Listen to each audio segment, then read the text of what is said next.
Hello everybody!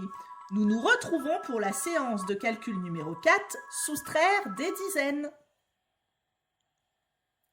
J'espère que tu te souviens de la notion de calcul mental numéro 2 sur ajouter des dizaines. Cette fois-ci, il faudra soustraire des dizaines. Pour soustraire des dizaines à un nombre, 2 ou 3 étapes seront nécessaires. C'est la même technique que précédemment. Étape numéro 1. Réécrire le chiffre des unités du nombre de départ car celui-ci ne changera toujours pas. Exemple, 921 moins 80, je vais réinscrire directement mon 1. Étape numéro 2. Soustraire les dizaines des deux nombres. 921 moins 80. Mes chiffres des dizaines sont ici. Attention, là, il faut faire non pas 2 moins 8, mais 12 moins 8. Ce qui me donne 4. Je peux donc écrire mon 4 aux dizaines. Étape numéro 3.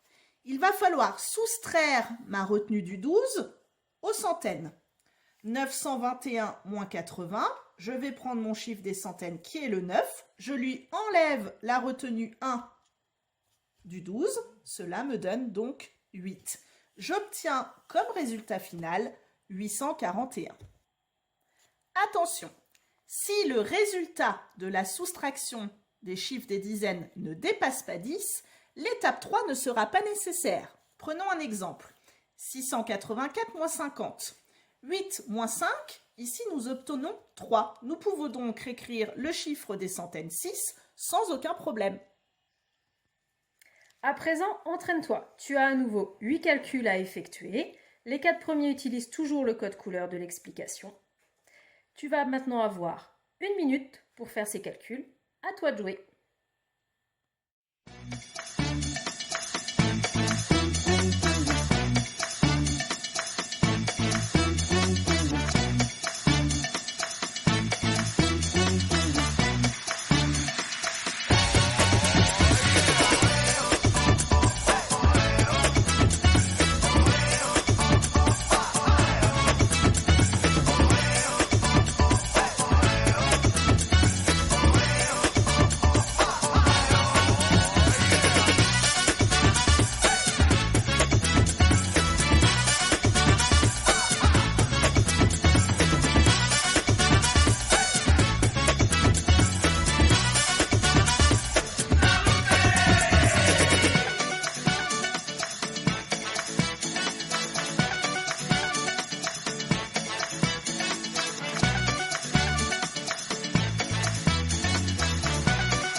Regardons à présent les résultats. 595 moins 90 est égal à 505.